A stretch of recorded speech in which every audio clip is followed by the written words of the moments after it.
আজকে শুরু করছি। আজকে আমরা নতুন একটা চ্যাপ্টার শুরু করছি, যেটা বাংলায় মদ্যপান সম্পর্কে আরো কিছু, আহ, ইংরেজিতে মোর অ্যাবাউট অ্যালকোহলিজম, সেখান দিয়ে শুরু করছি। স্টেপ 2 তে বলছে যে came to believe that a power greater than ourselves could restore us to sanity. আমরা বিশ্বাস করতে সক্ষম হলাম যে আমাদের থেকে এক বৃহত্তর শক্তি আমাদের মানসিক সুস্থতায় ফিরিয়ে আনতে পারে। তো আমাদের যদি স্যানিটিতে ফিরিয়ে আনতে পারে, তাহলে বুঝতে হবে এখন আমরা ইনসেন।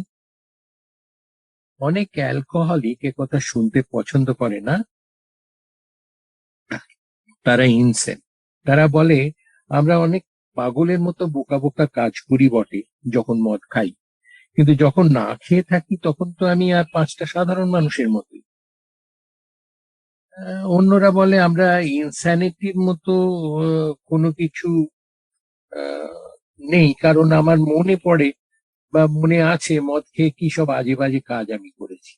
তো দুটোতেই আমরা এই ভুলভাল কাজের কথাই বলছি যা মদ খেলে হয়। কারণ মদ মনের উপর প্রভাব সৃষ্টি করে থাকে, যা অনেক সময় বাধা নিষেধ ভুলিয়ে দেয়, আর সুস্থ সময় যা করা যায় না তেমন কিছু ভুলভাল কাজ করে। এখানে ডিকশনারি দেখতে হয় স্যানিটি বা সেনকে কি বলা হয়েছে সেটা। সেন বা স্যানিটির অর্থ মনের সম্পূর্ণতা, হোলনেস অফ মাইন্ড বা কমপ্লিটনেস অফ মাইন্ড। মন যদি সম্পূর্ণ বা ভরাট থাকে, তুমি সত্যিটা দেখতে পাবে যা তোমার চারপাশে আছে। তুমি তখন যে ডিসিশন নেবে তা সত্য নির্ভর, এবং তাতে জীবন হবে সুন্দর, ভালো। আর ইনসেন মাইন্ড মানে লেস দ্যান হোল, মানে ইনকমপ্লিট, অসম্পূর্ণ, যা পুরোটা দেখতে পায় না, তা সবকিছুর সত্যিটা দেখতে পায় না। তাই সে যা ডিসিশন নেয় তা অনেক সময় মিথ্যে নির্ভর, তাতে জীবন হয় বাজে, জঘন্য। তবে ইনসেন মানে পাগল নয়, কিন্তু তুমি পাগল বা ক্রেজি মানে তোমার মাথা অর্ধেক কাজ করছে না। তোমাকে এবং সমাজকে বাঁচাতে তোমাকে কোথাও বন্ধ করে রাখা দরকার, যেমন পাগলাগারদে বন্ধ করে রাখা হয়। ইনস্যানিটি মানে পুরোর চেয়ে কম সময়ে সময়ে। একটা কেককে যদি 10 টুকরো করি, তোমায় একটা দিলাম, আমার কাছে রইল 90%।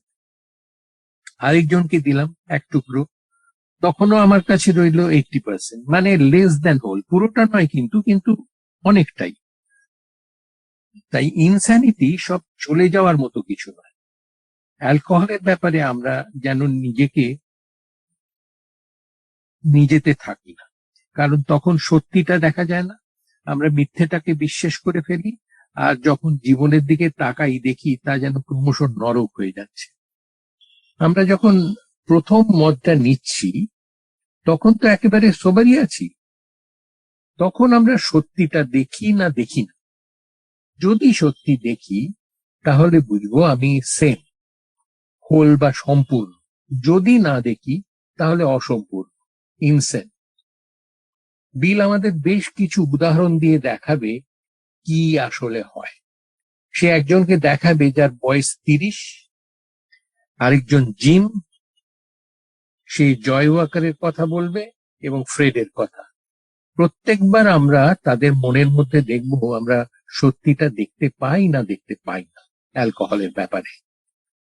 কিছুক্ষণের জন্য এই চ্যাপ্টারটা দেখি, যা কিনা মোর অ্যাবাউট অ্যালকোহলিজম, বা যাকে বলা যেতে পারে মোর ট্রুথ অ্যাবাউট অ্যালকোহলিজম। আমি সব সময় শুনেছি যদি তুমি সত্যিটা জানতে পারো তা তোমায় মুক্ত করে দেবে সবকিছু থেকে, যদি না দেখো তোমার মুক্তি ঘটবে না।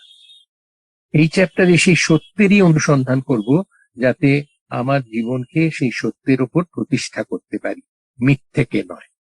তো চ্যাপ্টার শুরু হচ্ছে, প্রথম লাইন, আমাদের মধ্যে বেশিরভাগ মানুষই স্বীকার করতে চায় না যে আমরা প্রকৃত রূপে মুক্ত পাই। কোনো মানুষই ভাবতে চায় না যে সে মানসিক ও শারীরিক ভাবে অন্যদের থেকে আলাদা। তাই স্বাভাবিকভাবেই আমরা অনেক ব্যর্থ প্রচেষ্টা করেছি, প্রমাণ করতে যে আমরা অন্যদের মতোই মদ খেতে পারি। প্রত্যেক অস্বাভাবিক মদ্যপায়ীর ধারণা যে একদিন না একদিন তারা ঠিক তাদের নেশাকে আয়ত্তে আনতে পারবেন এবং মদ্যপানের নেশা উপভোগ করবেন। এই অদ্ভুত চিন্তা সব সময় মনের মধ্যে কাজ করে এবং এর ফলস্বরূপ অনেকের জীবনে ডেকে আনে মানসিক বিকার বা মৃত্যু। তো এই যে লাইনগুলো পড়লাম, এই যে তাই স্বাভাবিকভাবে আমরা অনেক ব্যর্থ প্রচেষ্টা করেছি প্রমাণ করতে আমরা অন্যদের মতোই মদ খেতে পারি, এবং প্রত্যেক অস্বাভাবিক মদ্যপায়ীর ধারণা যে একদিন না একদিন তারা ঠিক তাদের নেশাকে আয়ত্তে আনতে পারবেন। এই লাইনগুলোকে মানে যদি কাছে বিগ বই থাকে এটা আন্ডারলাইন করতে পারো। তাই স্বাভাবিক ভাবেই আমরা অনেক ব্যর্থ প্রচেষ্টা থেকে শুরু করে এই প্যারা শেষ পর্যন্ত ডেকে আনে মানসিক বিকার বা মৃত্যু। এইটা কিন্তু স্টেপ 1 এর মেন্টাল সিমটম। এইভাবে পাশে একটু মার্ক করে রাখতে পারে। তারপরে বলছেন যে আমরা জেনেছি যে প্রথমেই নিজের মনের মধ্যে একান্ত গভীরে নিজের কাছেই স্বীকার করতে হবে যে আমরা প্রকৃতরূপে মদ্য পাই। এটাই সেরে ওঠার প্রথম পর্যায়। আমরা অন্য মানুষদের মতো মদ খেতে পারি এই ধারণা ধ্বংস করে দিতে হবে নিজেদের কল্পনা থেকে। তো স্টেপ 1 নিয়ে যদি কেউ প্রশ্ন করে যে তুমি কি করেছো, তুমি কি এটা করেছো, এই প্রশ্ন যদি কেউ করে, সেই প্রশ্নটা এই প্যারাগ্রাফটা পুরোপুরি মানে সেটাও পাশে লিখে দেওয়া যেতে পারে যে স্টেপ 1 এর কোশ্চেন যে ডিড ইউ, তুমি কি এটা করেছো। এই তো এই দুটো প্যারাগ্রাফে 4টে ভিন্ন ভিন্ন শব্দ আছে, সেটা অবশ্য বাংলাতে নেই, মানে বাংলাতে তার ট্রান্সলেশন করা হয়ে গেছে। ইংরেজিতে 4টে ভিন্ন ভিন্ন শব্দ আছে যার মানে একই। প্রথমে এই যে ভাবনা একদিন না একদিন কোনো না কোনো ভাবে সে নিয়ন্ত্রণে রাখতে পারবে মদকে এবং খাওয়ার আনন্দ উপভোগ করবে, এটা একটা একরোখা চিন্তা অস্বাভাবিক মদ্যপায়ীদের। এখন আমরা জানি এই জাতীয় চিন্তা এমন এক ভাবনা যা এতটাই শক্তিশালী যে একটা মিথ্যেকেও সে সত্যি প্রতিপন্ন করে ছাড়বে। অলি কল্পনাকে এমন ভাবে আঁকড়ে ধরে রাখে যা বিস্ময়কর। আমরা জানি একজন জাদুকর তোমার চোখের সামনে কিছু জিনিসপত্র নিয়ে খালি হাতে এমন কিছু তোমায় দেখাতে বাধ্য করবে যা আসলে নেই বা যা সত্যি নয়, কিন্তু তুমি সেটাই দেখবে। এই ধরনের অলীক বিশ্বাস কাউকে কাউকে প্রায় পাগলা গারদে বা মৃত্যু পর্যন্ত পৌঁছে দেয়। ইনস্যানিটির কারণে এই বিশ্বাস হয় যা আসলে নেই বা সত্যি নয়। বিভ্রান্ত হয়ে ভাবি আমরা আর 5 জনের মতো, বা মদের নেশায় যখন তখন অনেক কিছু করি, ভাবি এই তো আমি ওদের মতোই হয়ে গেছি। এই বিভ্রান্তিকর চিন্তাকে বিল বলছে ভেঙে গুড়িয়ে ফেলতে হবে। তোমার বিভ্রান্তি মানে তুমি যা সত্যি নয় তাকেই বিশ্বাস করছো। তাই এই 4টে শব্দ যা এই প্যারাগ্রাফের ইংরেজিটাতে আছে, একটা হচ্ছে অবসেশন, একটা হচ্ছে ইলিউশন, একটা হচ্ছে ডিলিউশন, একটা হচ্ছে ইনস্যানিটি। এই সবগুলোর মানেই কিন্তু এক। সেই মানেটা হচ্ছে কি, যে যা নেই, যা সত্যি নয় তাকে বিশ্বাস করা। তো এরপরে আমরা থার্ড প্যারাগ্রাফে যাই। সেখানে বলছেন যে আমরা মদ্যপায়ী পুরুষ ও মহিলারা আসলে মদ্যপানের উপর নিজস্ব নিয়ন্ত্রণ হারিয়ে ফেলেছি। আমরা জানি যে যারা প্রকৃতরূপে মদ্যপায়ী তারা কোনোদিনই নিজেদের উপর সেই সংযম আর ফিরে পাবেন না। রিয়েল অ্যালকোহলিক কথাটা ইম্পর্টেন্ট, অর্থাৎ যার কিনা ফিজিক্যাল অ্যালার্জি এবং মেন্টাল অবসেশন আছে। নিশ্চয়ই সবার মনে আছে এই কথা। তোমার যদি দুটোই একসঙ্গে না থাকে, মানে ফিজিক্যাল অ্যালার্জি এবং মেন্টাল অবসেশন, এই দুটো যদি না থাকে, তুমি হয়তো আমাদের মতো মদ খেতে পারবে, তবে আমাদের মতো বিপদে পড়বে না। তুমি হয়তো একজন হার্ড ড্রিঙ্কার এ পর্যন্ত। তুমি যদি হার্ড ড্রিঙ্কার হয় তাহলে কিন্তু তুমি তো সময় মতো ইচ্ছে করলে মদটা বন্ধ করতে পারো। আমরা তো পারি না, কারণ আমাদের ওই দুটো আছে, ফিজিক্যাল অ্যালার্জি এবং মেন্টাল অবসেশন। আমরা সকলেই জীবনের কোনো না কোনো সময় মনে করি আমরা জীবনে সংযমের শক্তি ফিরে পাচ্ছি, কিন্তু এই ধরনের অনুভূতি খুব কম সময়ের জন্য থাকে এবং এরপরেই আমার এমন অবস্থা হয় যা আরো সংযমহীন, আরো নিয়ন্ত্রণহীন। এই অবস্থা থেকে আমরা এমন এক অবস্থায় পৌঁছে যাই যা আমাদের জীবনে এক দুঃখজনক এবং সম্পূর্ণরূপে হতাশ মানসিকতার সৃষ্টি করে। তো এটা ইংরেজিতে বলছি ইনকম্প্রিহেন্সিবল, মানে যা বুদ্ধি দিয়ে বোঝা যায় না। সত্যি তো কতবার আমরা বলিনি যে এটা হলো কি করে, হঠাৎ যখন আমরা খেয়ে ফেলি তখন ভাবি যে হঠাৎ এটা আমি কি করে করলাম, এটা তো আমি করতে চাইনি কিন্তু করে ফেললাম কি করে। তো আমরা বিশ্বাস করি যে আমাদের মতো মদ্যপায়ীদের এমন ক্রমবর্ধমান রোগের শিকার যা কোনোদিনই ভালো হওয়ার নয়। যতদিন যায় আমরা তত খারাপ হতে থাকি, উন্নতি হয় না। তো এ পর্যন্ত বইয়ে বিল অ্যালকোহলিজম নিয়ে 3টে পয়েন্ট বলছে। 1 নম্বর কি বলছে যে এটা প্রোগ্রেসিভ, 2 নম্বর বলছে এটা ক্রনিক, 3 নম্বর বলছে এটা ফ্যাটাল। মানে এটা ক্রমবর্ধমান বাড়ে, এটা ক্রনিক মানে কোনোদিনই সারে না, এবং এটা ফ্যাটাল মানে এটাতে মৃত্যু পর্যন্ত ঘটে। কিন্তু তবুও কোনো এক জায়গায় এটাকে আটকাতে পারা যায়, এ কথাও কিন্তু বিল বলছে। তো আমরা ঠিক এই ধরনের মানুষের মতো হয়ে যাই যাদের পা নেই, নতুন করে হবারও নয়। তাছাড়া এমন কোন চিকিৎসার সন্ধান পাইনি যা আমাদের মতো মদ্যপদের আবার আর 5 জন সাধারণ মদ্যপায়ীর মতো করে তুলতে পারে। যা যা প্রতিকার হতে পারে তার সব রকমের আমরা চেষ্টা করেছি। কিছু কিছু ক্ষেত্রে সাময়িকভাবে সুস্থ হয়েছি, কিন্তু তারপর আবার যখন রোগের ফাঁদে পড়েছি তখন সেই রোগ আরো মারাত্মকভাবে আমাদের আক্রমণ করেছে। যেহেতু এটা প্রোগ্রেসিভ ডিজিজ, এটা খারাপের থেকে খারাপ হতেই থাকে। যদি 10 বছর বন্ধ রাখার পর কেউ শুরু করে, তার অবস্থা তখন হবে এমনই যেন সে গত 10 বছর ধরেই খাচ্ছিল, কখনোই বন্ধ করে। এমনই অদ্ভুত রোগ। চিকিৎসকরা মনে করেছেন যে রোগগ্রস্ত মদ্যপায়ীদের আর সাধারণ মদ্যপায়ীদের রূপান্তরিত করা যায় না। বিজ্ঞান হয়তো একদিন তা পারবে, কিন্তু এখনো পর্যন্ত তা পারে। মানে কিনা একবার আচার হয়ে গেলে তার থেকে আর কি আম, তেঁতুল বা কুলকে আগের অবস্থায় ফিরে পাওয়া যায়? সেটা তো কনভার্টেড হয়ে গেছে, বদলে গেছে, সেটা তো আর কিছু হবার নয়। তা আমরা মদ্যপরাও সেই রকম। মাঝে মাঝে তবুও গল্প শোনা যায় যে এই পিলটা খেলে বা একদলা মাখন খেলে 10টা আরামে খেয়ে নেওয়া কিছুই হবে না। এইসবই আমাদের চিন্তা, বাস্তব কিন্তু নয়। তবুও আমরা যাই বলি না কেন, প্রকৃত মদ্যপায়ীরা কোনোদিনই বিশ্বাস করে না যে তারা এই শ্রেণীর অন্তর্ভুক্ত।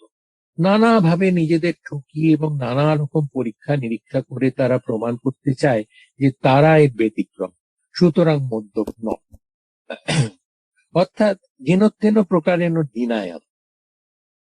যে ব্যক্তি তার মদ্যপানকে নিয়ন্ত্রণ করার ক্ষমতা হারিয়ে ফেলেছেন অথচ নিজেকে হঠাৎ পরিবর্তন করে স্বাভাবিক ভদ্রলোকের মতো মদ্যপান করছেন, তাহলে সেই ধরনের মানুষকে আমাদের সেলাম। ভগবানই জানেন যে আমরা বহুদিন ধরে চেষ্টা চালিয়ে যাচ্ছি, কিন্তু কোনোদিনই স্বাভাবিক মানুষের মতো আত্মসংযম ক্ষমতা পেলাম না। আমরা সবাই চেষ্টা করেছি। আমি তো 22 বছর ধরে দেখছি, শুনছি, কাউকে তো বলতে শুনলাম না যে সে চেষ্টা করে ফল পেয়েছে।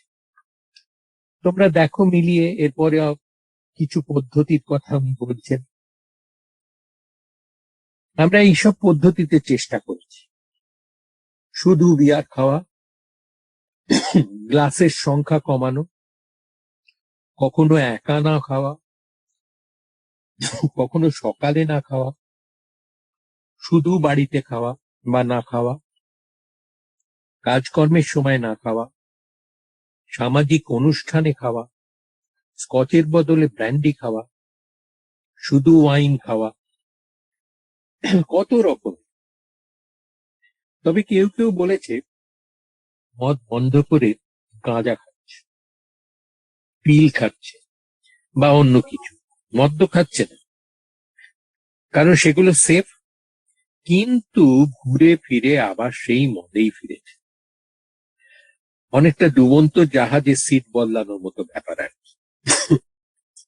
আবার কেউ কেউ চাকরি করার সময় মদ্যপ অবস্থায় পাওয়া গেলে সে চাকরি থেকে ইস্তফা দিতে রাজি হওয়া, বেড়াতে যাওয়া অথবা না যাওয়া, প্রতিজ্ঞা করা যাতে আর কখনো না খাই, আরো শরীর চর্চা করা, উৎসাহমূলক বইপত্র পড়া, স্বাস্থ্যকর জায়গায় বা স্যানিটারিয়ামে যাওয়া, নিজে থেকে মানসিক চিকিৎসা কেন্দ্রে ভর্তি হওয়া, এই তালিকার বোধহয় কোনো শেষ নেই। মানে এই নানান রকম এক্সপেরিমেন্টে চলতেই থাকে।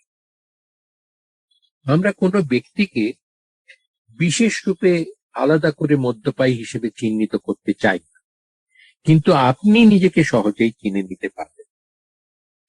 নিজেকে প্রশ্ন করুন, আমি কি লাইনটা ক্রস করে গেছি, বা এত খেয়েছিলাম লাইনটা দেখতেই পাই। নিকটতম বারে যান এবং নিয়ন্ত্রিতভাবে মদ্যপান করার চেষ্টা করুন। মদ্যপান করুন এবং হঠাৎ বন্ধ করুন, এইভাবে একাধিকবার চেষ্টা করুন। দেখবেন ক্রেভিং আপনাকে থামতে দেবে না। আপনি যদি নিজের সম্পর্কে নিজে সৎ হন, তাহলে ঠিক সিদ্ধান্তে আসতে আপনার বেশি সময় লাগবে না। হয়তো প্রচুর ভয় পাবেন, কিন্তু নিজের সম্পর্কে পুরো জ্ঞান অর্জন করার জন্য এর প্রয়োজন আছে। ডক্টর ওপিনিয়নে ডক্টর বলেছেন, নিজের সম্পর্কে ভালো করে জেনে তৈরি হয়, তারপর অন্যদের বোঝাও। তখন এই বই লেখা হয়, লোকে জানতো না অ্যালকোহলিক কি। আজকের দিন প্রয়োজন হলে মিটিং এ শেয়ারিং শোনা যায়, স্পিকার মিটিং হয়, বইয়ের পেছনে অনেকের জীবন কাহিনী আছে, সেখান থেকেই মেলানো যায়। নিজেকে দিয়ে এক্সপেরিমেন্ট না করাই ভালো, কারণ করতে গিয়ে অনেকে আবার গাড্ডায় পড়ে যায়। কোনোভাবে যদিও প্রমাণ করা যায় না, তবুও আমাদের বিশ্বাস গোড়ার দিকে যদি নিজেদের এই অবস্থা চেনা যেত, তাহলে হয়তো মদের এই নেশা একেবারে বন্ধ করা যেত। কিন্তু সমস্যা হলো, সময় থাকতে থাকতে মদ্যপান বন্ধ করতে চায় এরকম মদ্যপায়ীদের সংখ্যা খুবই কম। তো আমরা কি করব? বিলের স্টোরিতে 3টি স্টেজের কথা জেনেছি। একটা হচ্ছে ফান, প্রথম স্টেজ, তারপরে ফাংশন, তারপর সিকিং অফ অবলিভিয়ান। মনে আছে নিশ্চয়ই, আমরা গতদিন এই নিয়ে আলোচনা করেছিলাম। সময় থাকতে থাকতে বলতে উনি হয়তো স্টেজ অফ ফানের কথাই বলছেন, যেটা একবারে প্রথম স্টেজ। কারণ ফাংশনিং এর স্টেজ মানে যখন মদ না খেলে আর ফাংশন করা যাচ্ছে না, কাজকর্ম বন্ধ হয়ে যাচ্ছে, সেই স্টেজেতে আর কিছুই করার থাকে না। আর তারপরে তো নয়। অবশ্য আমাদের কাছে খবর আছে যে রোগের লক্ষণযুক্ত ব্যক্তি প্রচন্ড ইচ্ছাশক্তি প্রয়োগ করে দীর্ঘদিনের জন্য মদ্যপান বন্ধ রাখতে পেরেছেন। এরকম ঘটনাও কিছু কিছু আছে। একটা ঘটনার কথা এখানে বলা হচ্ছে, পরের প্যারাগ্রাফ। 30 বছরের একজন যুবক প্রচন্ড মদ্যপান করতে শুরু করল। সকাল হলেই সে স্নায়ুর চাপে ভুগত। এই বইয়ের কোথাও উনি লিখছেন রেসলেস, ইরিটেবল, ডিসকন্টেন্টেড, কোথাও লিখছেন নার্ভাস। স্নায়ুর চাপে ভুগত এবং বেশ কিছু মদ্যপান করে এই চাপ বন্ধ রাখত। ব্যবসায় সাফল্য লাভ করার আশঙ্কা তার মধ্যে প্রবলভাবে ছিল, কিন্তু সে এও দেখলো যে মদ্যপান করতে শুরু করলে সে তার জীবনের লক্ষ্যে কোনোদিনই পৌঁছতে পারবে না। একবার শুরু করলে সে নিয়ন্ত্রণ হারিয়ে ফেলত। কেন হারিয়ে ফেলতো না? কারণ ফিজিক্যাল অ্যালার্জি, ক্রেভিং, সমস্ত উইল পাওয়ার জড়ো করে সে তখনই স্থির করলো যে যতক্ষণ না সে ব্যবসার সাফল্য লাভ করছে, ততদিন সে এক ফোঁটা মদ ছুঁয়েও দেখবে না। বিরল মানুষ, 25 বছর সে এক ফোঁটা মদও খেল। 55 বছর বয়সে অবসর গ্রহণ করলো সফল আর সুখী ব্যবসায়িক জীবনের পরে। এখানে প্রশ্ন হচ্ছে যে সুখী জীবনের কথা বলছে, 25 বছর ড্রাইভ রান থেকে কেউ কি সুখী থাকতে পারে, বা তার চারপাশের ঘনিষ্ঠ মানুষেরা? পরের সেন্টেন্সটা কেমন মিথ্যে ঢুকিয়ে আছে বলে। তারপরেই কিন্তু সে সেই ভ্রান্ত বিশ্বাসের ফাঁদে পা দিল যা সব মদ্যপী দেয়। তা হলো এতদিন ধরে যখন সে মদ ছুঁয়েও দেখেনি, তখন সে সংযমী হয়েছে ও আবার মদ খেতে পারে। সেই ডিলিউশন বা বিভ্রম, নিজেকে বোঝানো যা সত্যি নয়। যাই হোক, সে বার করলো তার শয়নকক্ষের চটি আর মদের বোতল। 2 মাসের মধ্যেই অপমানিত বিভ্রান্তিকর অবস্থায় তাকে হাসপাতালে ভর্তি হতে হলো। কিছুদিনের জন্য সে মদ্যপান নিয়ন্ত্রণে আনার চেষ্টা করলো, মাঝে মাঝে হাসপাতালেও যেত। তারপর সমস্ত শক্তি সঞ্চয় করে সে একেবারেই মদ খাওয়া বন্ধ করার চেষ্টা করলো, কিন্তু এই চেষ্টায় সে সম্পূর্ণ ব্যর্থ। তার সমস্যা সমাধানের জন্য যা যা প্রয়োজন সবই তার আর্থিক সাধ্যের মধ্যে ছিল। প্রতিটি প্রচেষ্টায় ব্যর্থ হতে লাগল। অবসর গ্রহণের সময় সুস্বাস্থ্যের অধিকারী এই মানুষটির শরীরে ভাঙন ধরল ও 4 বছরের মধ্যেই সে মারা গেল। আমরা জানি যে once an alcoholic always an alcoholic. 25 বছর সোব্রাইটির পরে তার মনে হলো এইবার সাধারণ লোকের মতো সে মদ্যপান করতে পারবে, যা হবার নয়। তেমন কিছুকে সত্যি বলে ভাবা। যেহেতু ডিজিজটা প্রোগ্রেসিভ এবং তার মধ্যে ফিজিক্যাল অ্যালার্জি আছে, শুরু করে সে আর থামতে পারল না। 4 বছরের মধ্যে মারা গেল। সমস্যাটা মনের, যা এমন করে ভাবায় তারপর শরীরের অ্যালার্জি তাকে শেষ করে দেয়। এই ঘটনার মধ্যে একটা নির্মম সত্যি, নির্মম শিক্ষা অন্তর্নিহিত আছে। আমাদের অনেকেরই বিশ্বাস যে অনেকদিন ধরে যদি মদ না খাই, তাহলে আমরা আবার যখন খাবো তখন সংযম বজায় রেখেই খেতে পারবো। কিন্তু এই লোকটি 30 বছর বয়সে যে জায়গা ছেড়ে এসছে, সেই জায়গা থেকে আবার শুরু করেছে। 55 বছর বয়সে কোনো পরিবর্তন হয়। এই সত্য বারবারই প্রতিফলিত হয়ে আসছে। একবার মদ্যপায়ী, চিরদিনই মদ্যপায়ী। কিছুদিন মদ বন্ধ রাখার পরে আবার যখন আমরা খেতে শুরু করি, তখন অল্প সময়ের মধ্যে আমরা আগের মতোই খারাপ অবস্থায় পৌঁছে যাই। যদি সত্যি আমরা মদ্যপান ছেড়ে দিতে চাই, তাহলে আমাদের মনের মধ্যেই এমন কোনো চিন্তা যেন স্থান না পায় যে ভবিষ্যতে মদ খেলে আমাদের আর কোনো ক্ষতি হবে না। এখানে একটা কথা বলি, এটা জাস্ট আমি যেরকম তোমাদের কিছু কিছু ইতিহাসের গল্প মাঝে মাঝে শুনিয়েছি, সেরকম এটাকে খুব গুরুত্ব দেওয়ার দরকার নেই।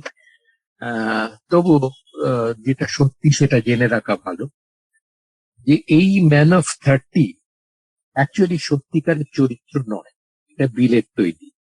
বিল এটাকে নানা জায়গার সত্যি ঘটনার সঙ্গে মিল দেখে একটা বই, দি কমন সেন্স অফ ড্রিঙ্কিং, সেটা লেখা হচ্ছে রিচার্ড পিবডি বলে একজন ভদ্রলোকের, তারই গল্প থেকে এটা তুলে এনেছে। তো বিলকে নিয়ে অনেকে প্লেগিয়ারাইজিং এর দোষারোপ করেছে, তাতে কিছু যায় আসে না। এটা দরকার ছিল, এই গল্পটার দরকার ছিল, তাই জন্যই সে এটা এখানে প্রয়োগ করেছে। এছাড়া যে অন্য গল্পগুলো এখানে আছে সেগুলো কিন্তু সবই রিয়েল ক্যারেক্টার, তাদের ইতিহাস ও অভিজ্ঞতা থেকেই নেওয়া। আচ্ছা, এই মানুষটির অভিজ্ঞতার কথা পড়ে কম বয়সীরা মনে করতে পারেন যে তারাও ভবিষ্যতে নিজেদের ইচ্ছে মতো মদ্যপান ছেড়ে দিতে পারবে, যেমন এই লোকটি করেছিল। আমাদের সন্দেহ আছে কজন তা পারবে, কারণ সত্যি তারা মদ ছাড়তে চাইবে না। তাদের মানসিক বিকৃতি এমন যে এই কাজ করে ওটা সম্ভব।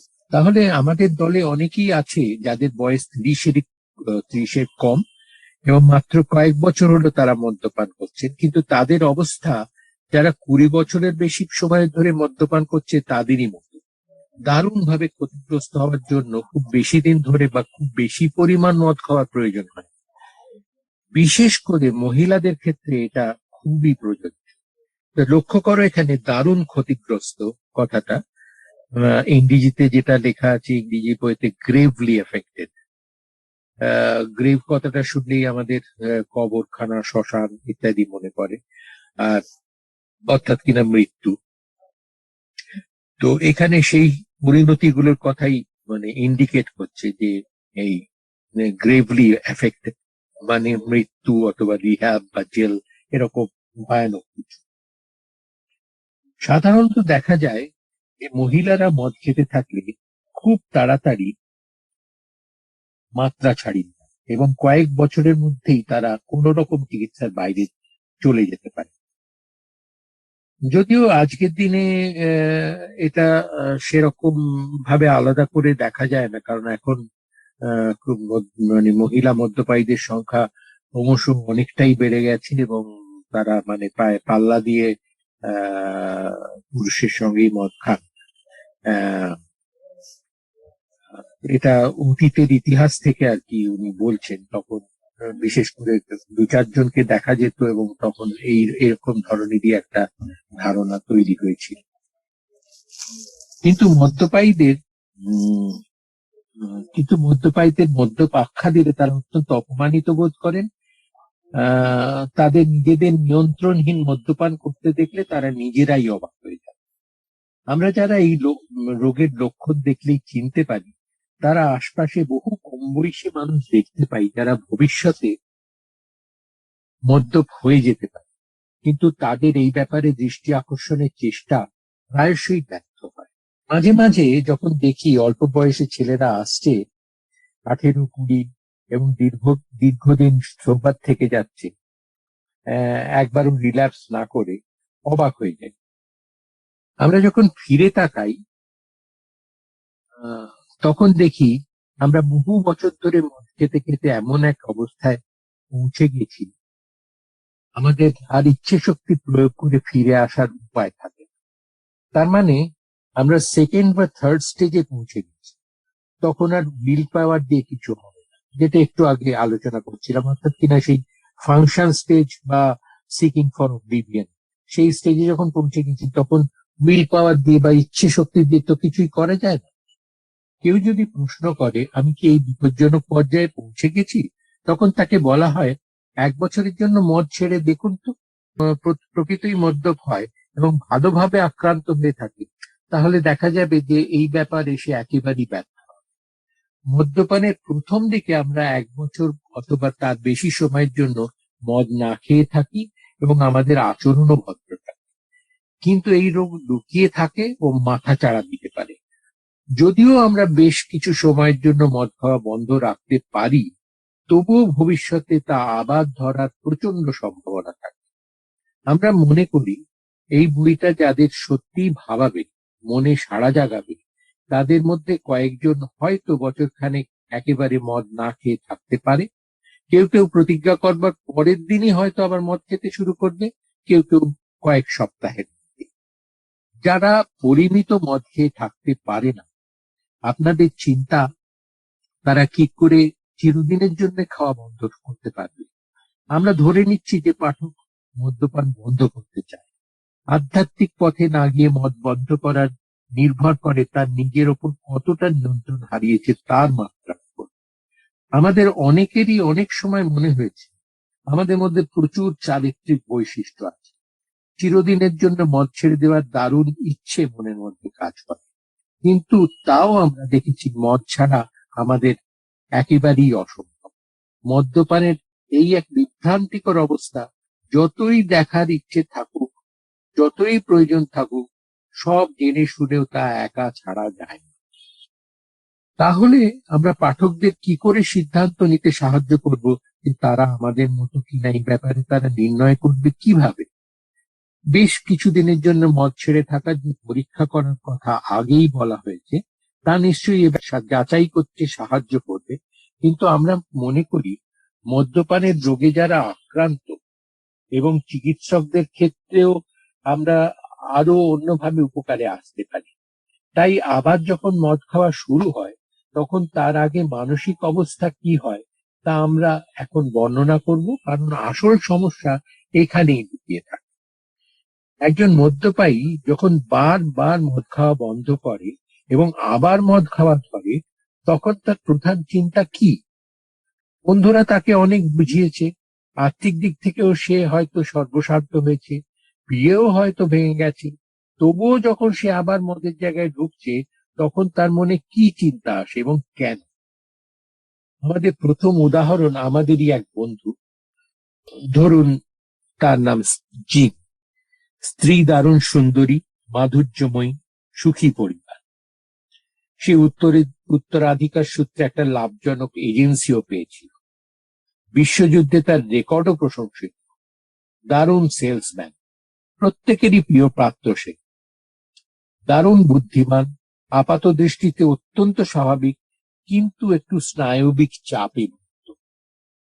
35 বছর পর্যন্ত কোনোদিন মদ খায়নি, কিন্তু কয়েক বছরের মধ্যে খেয়ে সে এত হিংস্র হয়ে উঠল, এমন সাংঘাতিক অবস্থায় পৌঁছে গেল যে তাকে মানসিক হাসপাতালে ভর্তি হতো। সেখান থেকে ছাড়া পেয়ে সে আমাদের কাছে।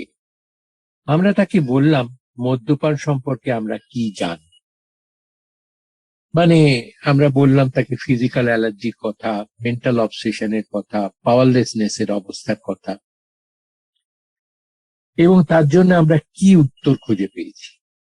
এবং তারপর স্টেপ 2 তে আমাদের থেকে এক উচ্চতর শক্তি আমাদের স্যানিটিতে ফিরিয়ে আনতে পারে এ কথাও বললাম।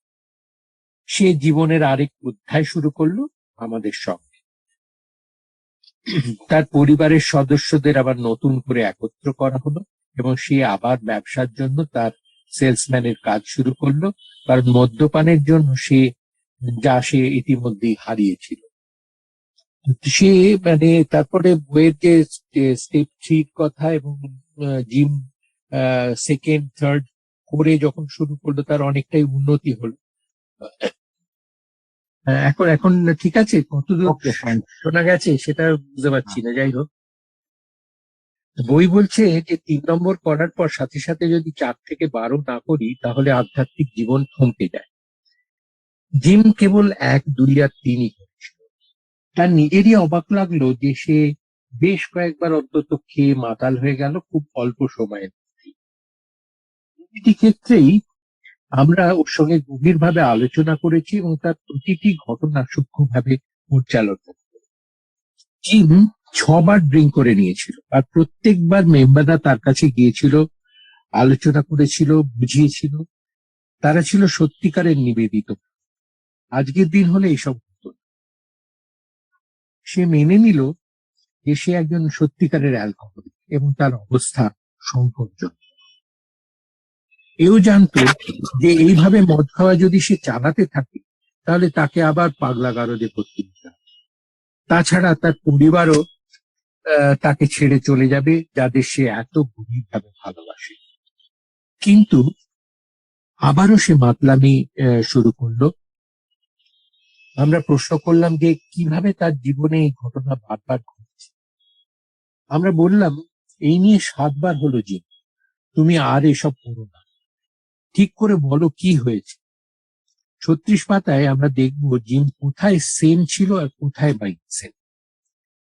তার উত্তর এক কাহিনীর উত্তর। আমি মঙ্গলবার সকালে কাজ শুরু করার পর, মজা হচ্ছে যে এই এই বইটা আমরা বহুবার ধরে অজস্রবার পড়েছি, কিন্তু এই যে ও শুরু করলো যে আমি মঙ্গলবার সকালে, তাহলে সে গোটা সোমবার কোথায় ছিল আমরা জিজ্ঞেস করলাম। সে তার উত্তর দিল না। সে খালি বলল যে আমার আমার মনে হচ্ছিল যে যে সংস্থায় আমি মালিক ছিলাম আজ সেই সংস্থার সেলসম্যান হয়ে আমাকে কাজ করতে হচ্ছে। এটা ইনস্যানিটি নয়, এটা সাধারণ চিন্তা। আমরা যে কেউ এই অবস্থা হলে রাগ বিরক্তিতে ভুগতাম। সেই কথা সেও বলছে যে মালিকের সঙ্গে কিছু কথা কাটাকাটি হয়, কিন্তু সেরকম গুরুত্বপূর্ণ কিছু না। বস সম্ভবত জিজ্ঞেস করেছিল আগে সারাদিন সে কোথায় ছিল, যা তার একটু অস্থিরতা, একটু বিরক্তি, একটু অসন্তুষ্টির জন্যই যথেষ্ট ছিল। মানে সে রেগে গেল। তারপর মনে হলো মফস্বলের দিকে গাড়ি করে যাই, সেখানে একজনের কাছে গাড়ি বিক্রির সম্ভাবনা ছিল। এটাও স্বাভাবিক ব্যাপার, সে একজন গাড়ির সেলসম্যান, সে তো চাইবেই কান্ট্রি সাইডে তার কোনো চেনা লোকের কাছে গাড়ি চালিয়ে গিয়ে বিক্রির চেষ্টা করতে। স্বাভাবিক, সুস্থ চিন্তা। পথের মধ্যে আমার এত খিদে পেতে লাগলো যে আমি একটা বারের কাছে থামলাম। মদ খাওয়ার কোনো ইচ্ছেই আমার ছিল না, ইচ্ছে ছিল শুধু একটা স্যান্ডউইচ খেয়ে পেট ভরানো। এতেই বা অস্বাভাবিক? তোমার খিদে পেয়েছে, পথের পাশে এক জায়গায় স্যান্ডউইচ খাবে, পাশেই একটা বার ছিল, তাতেই বা কি? আমাদের তো মদ খাওয়ার কোনো ইচ্ছে ছিল না, একটা স্যান্ডউইচ খাওয়া সে তো একেবারেই স্বাভাবিক। আমার এও মনে হলো যে এখানে হয়তো গাড়ি কোনো সম্ভাব্য ক্রেতা খুঁজে পেতে পারি, কারণ আমি এই জায়গায় বহুদিন ধরে যাতায়াত করছি, এখানে সুস্থ অবস্থায় আমি বহুদিন খেয়েছি। আমি টেবিলে বসে একটা স্যান্ডউইচ এবং এক গ্লাস দুধের অর্ডার দিলাম। মদ খাওয়ার চিন্তা তখনও মাথায় আসেনি। তো একজন কার সেলসম্যানের জন্য এখনো পর্যন্ত সেম থিঙ্কিং। এরপর আরেকটা স্যান্ডউইচ এবং আরো এক গ্লাস দুধের অর্ডার দিলাম। খুব খিদে থাকলে দুটো স্যান্ডউইচ, দু গ্লাস দুধ হতেই পারে, এখনো স্বাভাবিক সুস্থ চিন্তা। তারপর হঠাৎ মনে হলো, হঠাৎ মানে মানে তৎক্ষণাৎ, মানে অল অফ এ সাডেন মনে হলো, যদি আমার দুধে এক প্লেট মদ বা হুইস্কি দিই তাহলে ভরপেটে এমন কি ক্ষতি হবে? এটাই একেবারে ইনস্যানিটি। তার জন্য যে বিশ্বাস করছে ভরপেটে দুধ আর হুইস্কি কোনো ক্ষতি করবে না, ইনসেন্ট চিন্তার উপর ভর করে সে এমন একটা আশ্চর্য ডিসিশন নিয়ে ফেললো এবং কাজটা করেও ফেললো। আমি একটা হুইস্কির অর্ডার দিলাম এবং দুধের মধ্যে ঢেলে দিলাম। অবশ্য এটাও মনে হলো আমি দারুণ কিছু একটা করতে যাচ্ছি না, কিন্তু ভরপেটে খাচ্ছি বলে একটু নিশ্চিন্ত বোধ করছি। এবার এটা আমার শরীরে ঢুকে গেল, ফিজিক্যাল অ্যালার্জি ট্রিগার করে গেল, ধরে নিল সেটা, আর থামা সম্ভব হলো না। এই প্রয়াস এত সুন্দরভাবে কাজ করল যে আমি আরো একটা হুইস্কির অর্ডার দিলাম এবং তাও দুধের সঙ্গে মিশিয়ে খেতে লাগলাম। আমার এতে কোনো অসুবিধে হলো না বলে আমি আর একটা তৃতীয়বার। ভাবতে পারো এরপরে কি হতে পারে? তো সুতরাং চলল জিম আবার পাগলা। তার ভবিষ্যৎ অনিশ্চয়তায় ভরা, অর্থনাশ, সামাজিক অধঃপতন, পরিবার তাকে ছেড়ে চলে যেতে পারে, তার অসম্ভব মানসিক এবং শারীরিক ক্লেশ। মদ্যপ হিসেবে নিজের সম্পর্কে এই ব্যাপারে সম্পূর্ণ ওয়াকিবহাল ছিল, তবুও সে মদকে নিরাপদ মনে করেছিল, নিজের সঙ্গে মিশিয়ে খাচ্ছিল। যেভাবেই এই ঘটনার বিবরণ দেওয়া হোক না কেন, এই নিছক পাগলামি ছাড়া কিছুই না। কারণ এই রকম বিকৃত চিন্তাধারা, এইরকম অবাস্তব ভাবনাকে পাগলামি ছাড়া কি বলা যেতে পারে? আপনাদের মনে হতে পারে এটা একটু বাড়াবাড়ি, কিন্তু আমাদের কাছে তা নয়, কারণ এই ধরনের চারিত্রিক লক্ষণ আমাদের সকলের মধ্যেই কোনো না কোনো সময় ফুটে উঠেছিল। এখানে বোঝা দরকার, আসল সমস্যাটা এখানে শরীরে নয়, মনে। মনের ইনস্যানিটিটাকে বোঝাচ্ছে দুধের সঙ্গে মিশিয়ে খেলে হুইস্কিতে কিছু হবে না। বিল একথা বারবার বলেছে। জিমের পরিণতি নিয়ে যতটা না ভাবনা চিন্তা করেছি, আমরা তার চেয়ে বেশি করেছি। আমরা কখনো কখনো ভাবি, ব্যথা যন্ত্রণার কথা মনে পড়ে, কখনো চেষ্টা করে খাওয়া বন্ধও রাখতে পেরেছি। আমরা এও লক্ষ্য করেছি যে আমাদের বিচার শক্তি যতই দৃঢ় হোক, আমাদের মধ্যে উন্মাদনার একটা ধারা বয়ে যায় এবং এর ফলে গ্লাস হাতে তোলার কোনো না কোনো অজুহাত ঠিক খুঁজে বার করি। আমরা নতুন নতুন গল্প সাজাই, নিজেদের মিথ্যে বোঝাই। বিবেচনাবোধ আমাদের আটকাতে পারে। পাগলামির জিত হয়েছে বারবার। পরের দিন আমরা সৎভাবে নিজেদের কাছে প্রশ্ন করেছি, কি করে এই ঘটনা ঘটলো? কিছু কিছু পরিস্থিতিতে আমরা নিজেরা ইচ্ছে করে বেরিয়েছি মদ খাওয়ার জন্য এবং তার জন্য নানা অজুহাতও নিজেদের কাছে দেখেছি, যেমন দুঃখ, দুর্ভাবনা, মনোকষ্ট, ঈর্ষা ইত্যাদি। তাহলে আমরা থাকি অস্থির, বিরক্তি আর অসন্তুষ্টিতে ভরপুর। আমাদের মন জুড়ে থাকে পাপবোধ, লজ্জা, অনুশোচনা। আমাদের ঘিরে থাকে ভয়।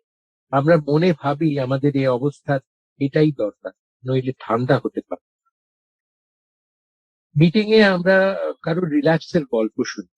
শান্ত হবার জন্য তার মনে হয়েছিল পুরোটা না হলেও অন্তত আধখানা পিল খেতে হবে, তাই খেয়েছিল, যেন হাফ প্রেগন্যান্ট। তা আবার হয় নাকি? কিন্তু এইসব ভাবনা চিন্তাও নিছক অজুহাত ছাড়া কিছু নয়। এবং যেসব পাগলামি ঘটিয়েছি তার পক্ষে এইসব কারণও যথেষ্ট নয়, সঙ্গতও নয়। আমরা যখন ইচ্ছে করেই মদ খাওয়া শুরু করি তখন দেখেছি যে তার আগে এর পরিণতি নিয়ে যেমন ভাবনা চিন্তা করেছি তা সবই তখন ভুলে যাই।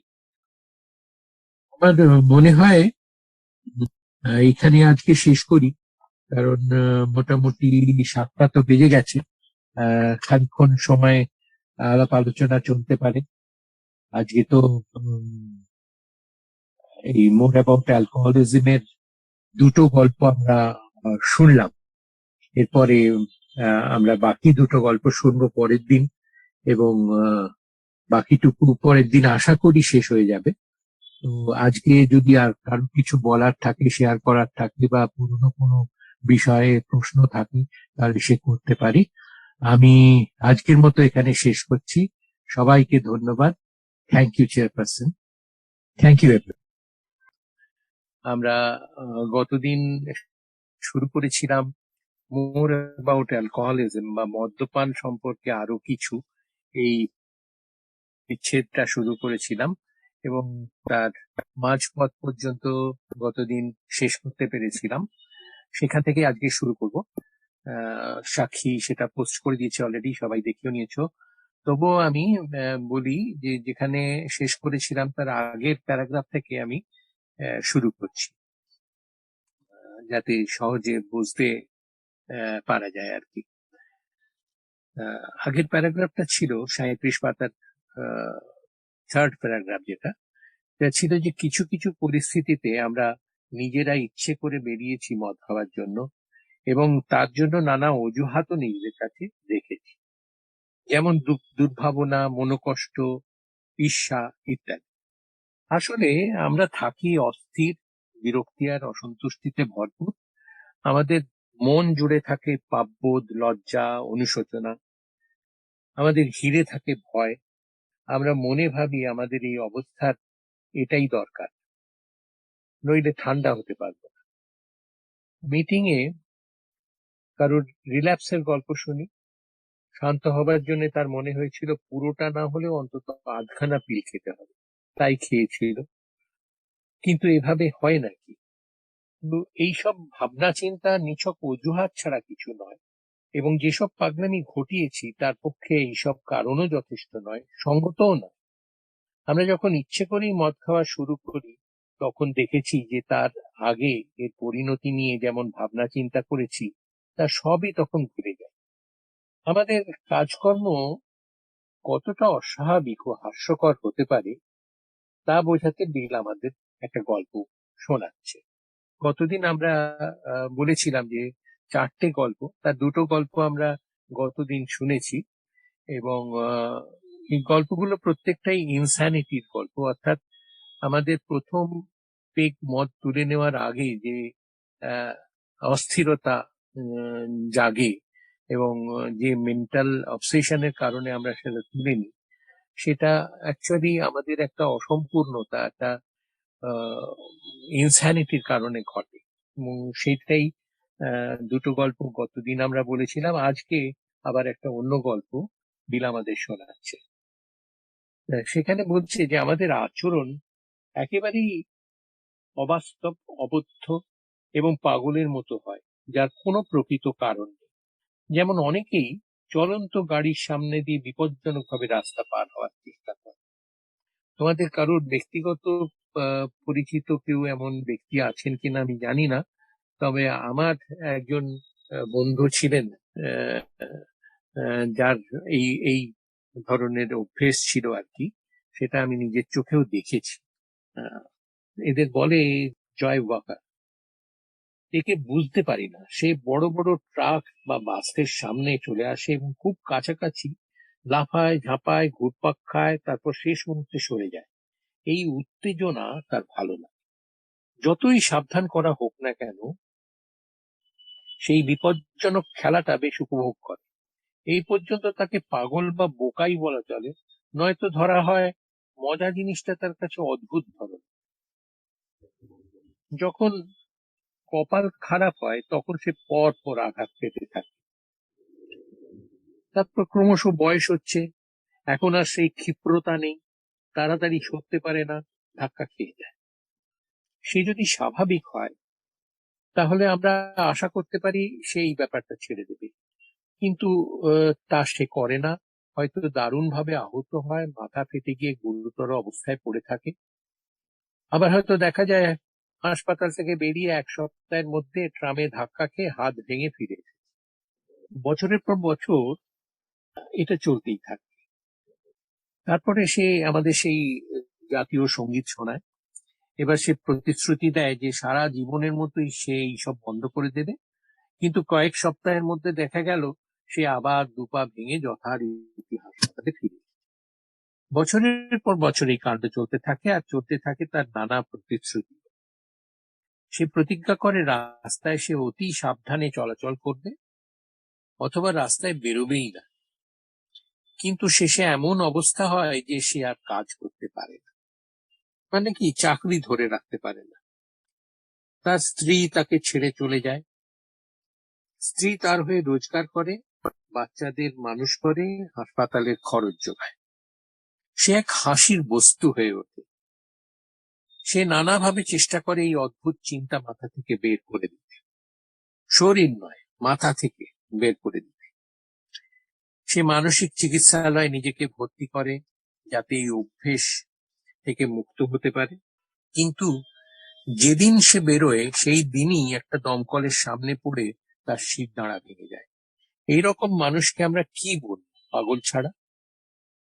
আপনারা হয়তো ভাবছেন আমাদের এই উদাহরণ অত্যন্ত হাস্যকর, কিন্তু সত্যি কি তাই? আমরা যারা মদ্যপানের অভিজ্ঞতার মধ্যে দিয়ে গিয়েছি, দেখেছি যে একজন মদ্যপ এবং যে ব্যক্তির কথা আমরা এইমাত্র বললাম, তাদের মধ্যে বিশেষ কোনো পার্থক্য নেই। আমরা অন্যভাবে যতই বুদ্ধির পরিচয় দিই না কেন, মদ্যপানের ব্যাপারে আমরা একেবারে উন্মাদ। কথাটা নির্মম শোনালেও সত্য। এই উদাহরণ আমাদের সঙ্গে একেবারে মিলে যায়। আমরা অন্যান্য ব্যাপারে যতই বুদ্ধিমান হই না কেন, আমাদের যতই ইচ্ছে শক্তি থাকুক, যতই দৃঢ় প্রতিজ্ঞ হই, মদের ব্যাপারে আমরা কিচ্ছু করতে পারি না। আপনারা কেউ কেউ নিশ্চয়ই ভাবছেন, হ্যাঁ যা বলছেন তা সত্যি, কিন্তু এটা সম্পূর্ণভাবে আমাদের ক্ষেত্রে প্রযোজ্য নয়। হয়তো আমাদের মধ্যে এইরকম কিছু কিছু লক্ষণ দেখা যায়, কিন্তু আপনারা যে পর্যায়ে আছেন আমরা সেই পর্যায়ে পৌঁছই। আপনাদের সাবধানবাণী শোনার পর এই সম্ভাবনা নেই, কারণ আমরা নিজেদের যথেষ্ট ভালো বুঝতে পারছি। এখন কথা হচ্ছে, আত্মজ্ঞান মদ খাওয়ার ব্যাপারে আমায় ভয় দেখাতে পারে, কিন্তু এটা মডারেট বা হার্ড ড্রিঙ্কারের জন্যই কাজ করবে, রিয়েল অ্যালকোহলিকের জন্য নয়। বিল কথা আগেই বলেছে। তুমি কি হারিয়েছো, কি হারাওনি, কোন বটন তুমি হিট করেছো, হাই না লো, এসবে কিচ্ছু আসে যায় না। রিয়েল অ্যালকোহলিকরা একই ভাবে মদ খায়। বিল ফার্স্ট স্টেপে দুটি মাত্র প্রশ্ন করছে, তুমি কি নিজের থেকে মদ ছাড়তে পেরেছো? 2 নম্বর প্রশ্ন, মদের পরিমাণের উপর তোমার কি নিয়ন্ত্রণ থাকে? এই কথা এখন কিছু কিছু লোকের ক্ষেত্রে সত্যি, যারা হয়তো বোকার মতো এক এক সময় প্রচন্ড মদ খায়, কিন্তু থামতেও পারে বা কখনো খেতে পারে প্রয়োজন হলে, কারণ তাদের শরীর বা মস্তিষ্ক আমাদের মতো ক্ষতিগ্রস্ত হয়। এরা সাধারণত হার্ড ড্রিঙ্কার, যারা ইচ্ছে করলে কমাতে বা বন্ধ করতে পারে। কিন্তু যাদের মধ্যে প্রকৃত চিরস্থায়ী মদ্যপায়ী হওয়ার সম্ভাবনা আছে, তাদের ক্ষেত্রে কোনো ব্যতিক্রম হয় না। নিজেদের সম্পর্কে সম্পূর্ণ ওয়াকিবহাল থাকলেও তারা মদ খাওয়া থেকে বিরত থাকতে পারে না। এই বিশেষ বিষয়টি আমরা বারবার জোর দিয়ে বোঝাতে চাই, বলতে চাই। আমরা অনেক তিক্ত অভিজ্ঞতার মধ্যে দিয়ে এটা বুঝতে পেরেছি, এবং আমাদের মদ্যপায়ী পাঠকদের মর্মে মর্মে এই কথাটা গেঁথে দিতে চাই। আমরা আরেকটা উদাহরণ দেখি। ফ্রেড একজন সুবিখ্যাত অ্যাকাউন্টিং ফার্মের পার্টনার। তার উপার্জনও ভালো, সুন্দর ঘর বাড়ি, স্ত্রী নিয়ে সুখী, এবং কলেজে পাঠরত উজ্জ্বল ভবিষ্যতের সম্ভাবনা আছে এইরকম ছেলে মেয়েদের বাবা। আকর্ষণীয় ব্যক্তিত্বের অধিকারী সে, সকলের বন্ধু। যদি সফল ব্যবসায়ী বলে কেউ থাকে তাহলে সে হলো ফ্রেড। সব দিক দিয়ে সে দৃঢ় চিত্তের, স্থির মস্তিষ্কের, ব্যক্তিত্ব সম্পন্ন একজন মানুষ। তবুও সে মদ্যপ। 1 বছর আগে ফ্রেডের সঙ্গে আমাদের পরিচয় হয় হাসপাতালে, যেখানে খুব সাংঘাতিক মদ্যপ অবস্থা থেকে তাকে সুস্থ করে তোলা হচ্ছিল। এই ধরনের অভিজ্ঞতা তার জীবনে প্রথম, এবং এর জন্য সে অত্যন্ত লজ্জিত হয়ে পড়েছিল। মদ্যপায়ী হিসেবে নিজেকে স্বীকার করতে চাইছিল না, বরঞ্চ বারবার বলছিল যে সে স্নায়বিক রোগের কারণেই হাসপাতালে ভর্তি হয়েছে, অন্য কারণে।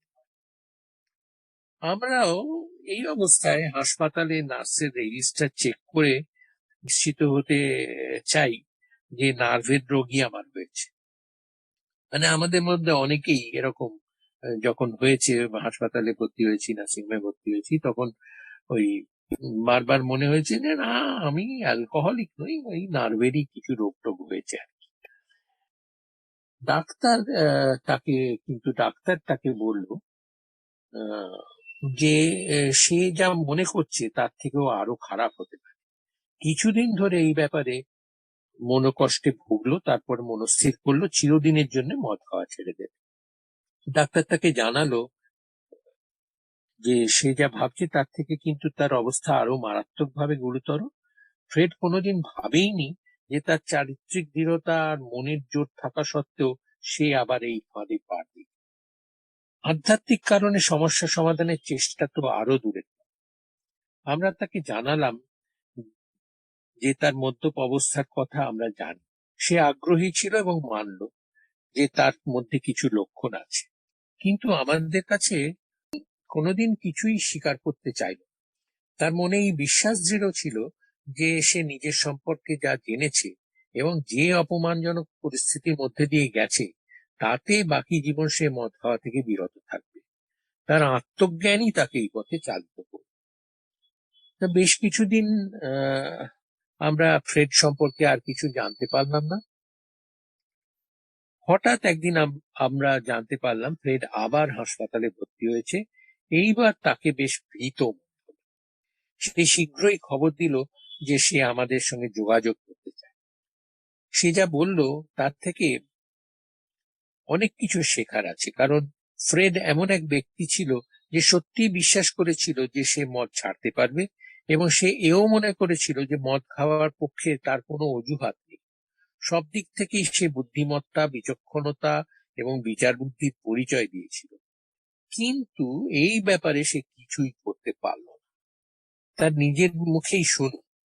আপনারা মদ্যপান সম্পর্কে যা বলেছেন তা সত্যি আমার মনকে প্রভাবিত করতে পেরেছে, এবং আমি সত্যিই বিশ্বাস করতে পারিনি যে আবার আমি মদ খাওয়ার আগের মুহূর্তে যে উন্মাদনার সৃষ্টি হয় তা সম্পর্কে আপনাদের ধ্যান ধারণা আমি বিশ্বাস করেছিলাম, কিন্তু আমার নিজের সম্পর্কে এই আত্মবিশ্বাস ছিল যে আমার জীবনে এই ঘটনার আর পুনরাবৃত্তি হবে না।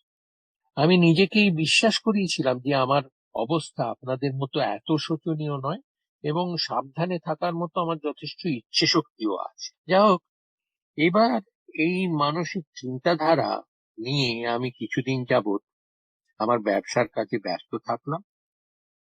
আমি সহজেই মদ দেখলেই না বলতে পারতাম, এবং মাঝে মাঝে মনে হতো একটা সহজ ব্যাপারে আমি বাড়াবাড়ি করছি না। তো আমাদের মনে হয় এই ভেবেই ফ্রেড আবার মদ খাওয়া শুরু করে, এবং তারপরে সে বুঝেছিল যে সোবার থাকা ইজি নয়। একদিন ওয়াশিংটনে গেলাম, বই থেকে আবার পড়ছি। একদিন ওয়াশিংটনে গেলাম সরকারি ব্যুরোতে কিছু হিসেবের কাগজপত্র জমা দিতে। আমি সুস্থ থাকাকালীন অবস্থায় শহরের বাইরে বহুবার থেকেছি, সুতরাং এইবার ব্যাপারটা নতুন কিছু ছিল না। শারীরিক ভাবেও নিজেকে খুব ভালো মনে হচ্ছিল। আমার কোনো সমস্যার চাপও ছিল না, ছিল না কোনো দুর্ভাবনা। আমার ব্যবসাও ভালো চলছিল, আমি খুশি ছিলাম, এবং জানতাম আমার পার্টনাররাও খুশি হবে। দিনটা সব দিক থেকেই খুব ভালো ছিল, ছিল না কোনো দুশ্চিন্তার ছায়া। মানে একেবারে আকাশে ওড়ার মতো অবস্থা। যথেষ্ট রোজগার, পরিবার সুখী, বিজনেসের বন্ধুরাও খুশি, সব দিক দিয়েই ভালো। তারপরে আমি হোটেলে গেলাম, ধীরে সুস্থে রাতের খাওয়ার জন্য পোশাক পাল্টালাম। খাওয়ার ঘরে ঢোকার মুখেই মনে হলো যে রাতের খাবারের সঙ্গে দু একটা ককটেল হলে বেশ জমতো। এইটা আবার ওই ইটালিক্সে বাঁকা অক্ষরে লেখা, মানে অর্থাৎ কিনা ইম্পর্টেন্ট। হোটেলে ফেরার সময় সবচেয়ে ভালো বলে মনে হচ্ছিল তা কি সত্যি ছিল, এটা আমাদের সন্দেহ হয়। তা ও বলছে যে ককটেল হলে বেশ জমতো, ব্যাস এই পর্যন্ত। আর আমি কিছু ভাবি।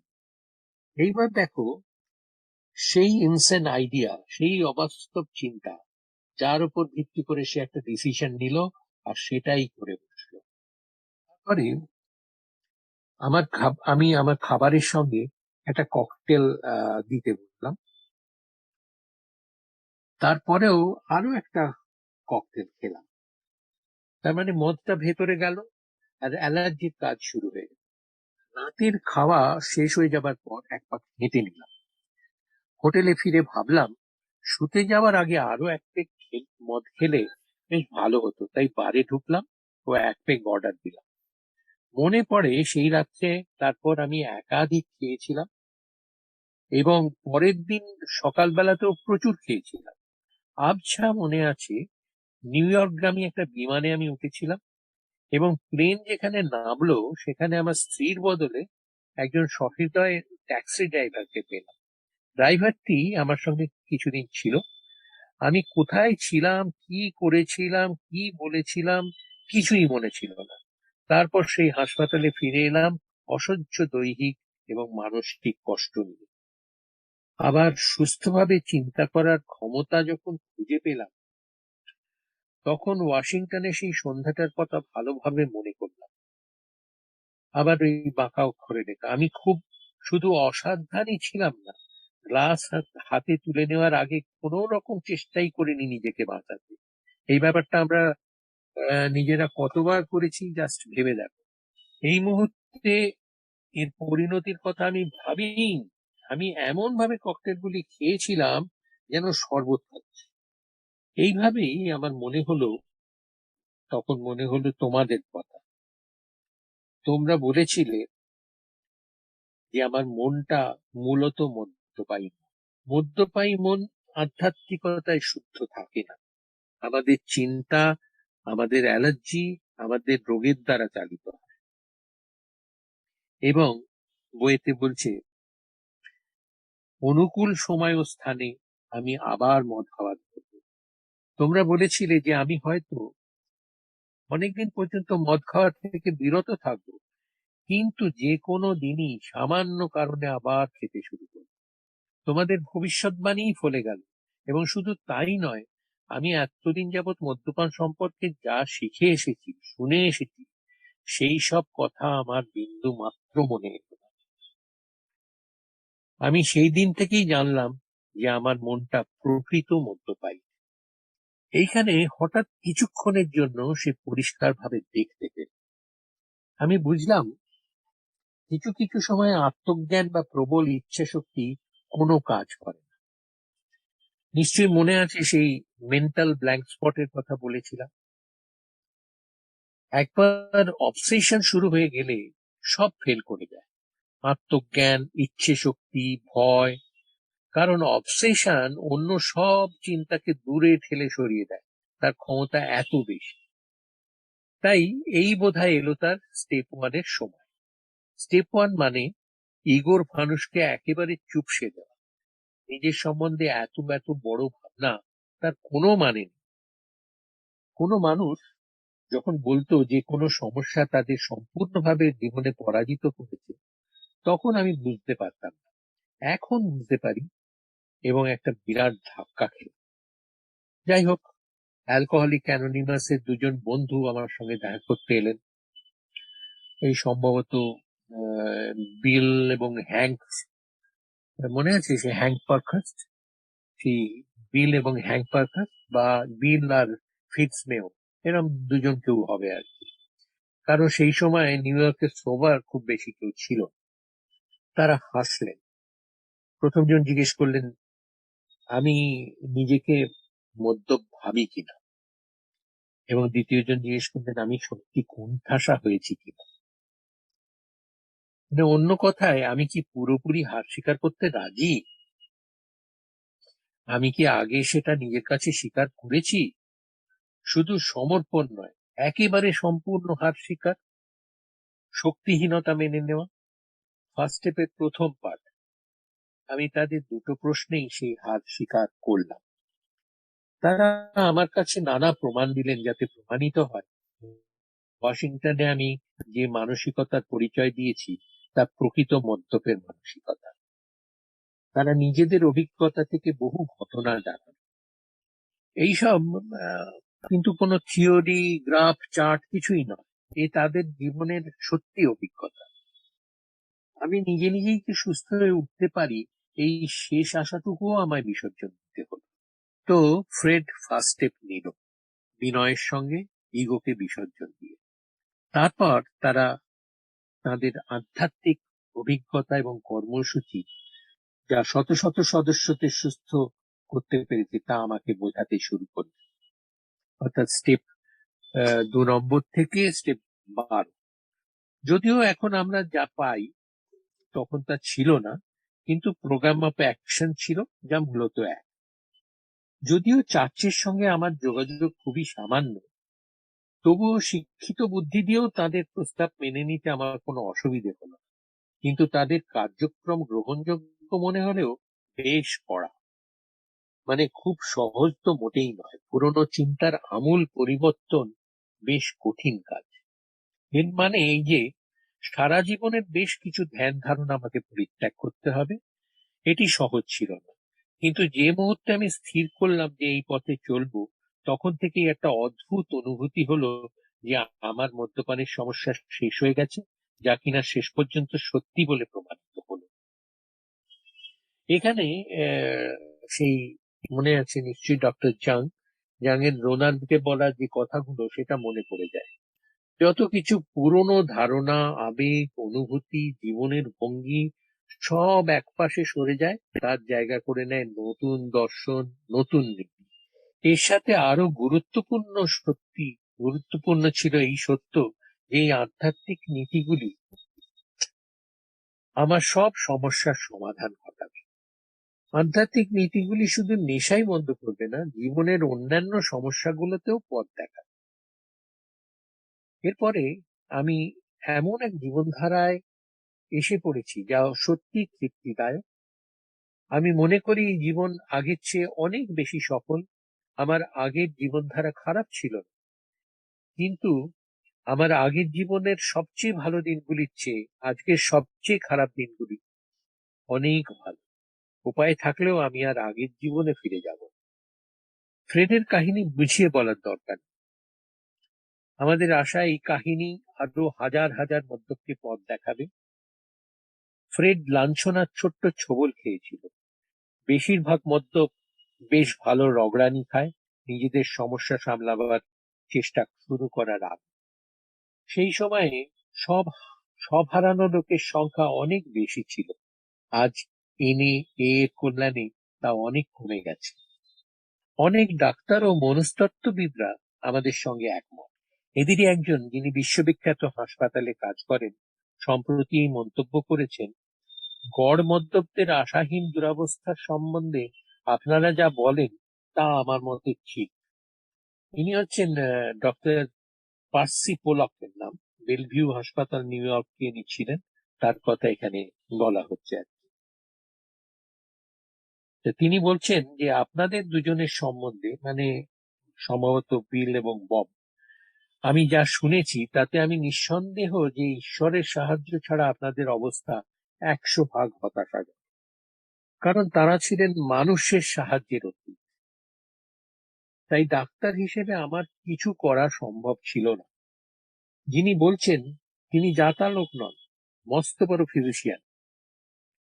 তিনি আরো বলছেন, আমার হাসপাতালে আসলে সাধ্য থাকলে অন্তত আমি ভর্তি করতাম। আপনারা সত্যিই মন ভেঙে দেন।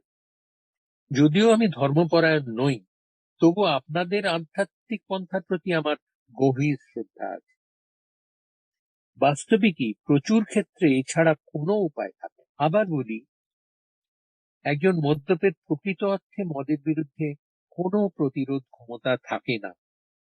কয়েকটি বিরল ঘটনা ছাড়া তার নিজের বা কোনো মানুষের সেই ক্ষমতা থাকতে পারে না। তার প্রতিরোধ আসে একটি উচ্চতর শক্তির কাছ থেকে এবং একমাত্র তার কাছ থেকে, অর্থাৎ কিনা এ নন হিউম্যান পাওয়ার। আমাদের বইটি কেবল পরামর্শমূলক, আমরা খুব অল্পই জানি। ঈশ্বর তোমাদের কাছে ক্রমশই প্রকাশিত হবেন। যিনি অসুস্থ, প্রতিদিন সকালের ধ্যানে তিনি যদি আকুল হয়ে চান, উত্তর আসবেই। তার সঙ্গে তোমার সম্পর্ক যেন খুব আপন হয়। বহু দান তুমি পাবে, আরো আরো আসতেই থাকবে, এটাই আসল সত্য। বাকিটা পড়তে থাকো। ঈশ্বর তোমার সব দোষ ত্রুটি যা তুমি তার সঙ্গে করেছো বা তোমার নিকটজনের সঙ্গে, সবই গ্রহণ করবেন মার্জনার সঙ্গে। অতীতের যাবতীয় আবর্জনা সরিয়ে মুক্ত হয়ে আমাদের সঙ্গে এসো।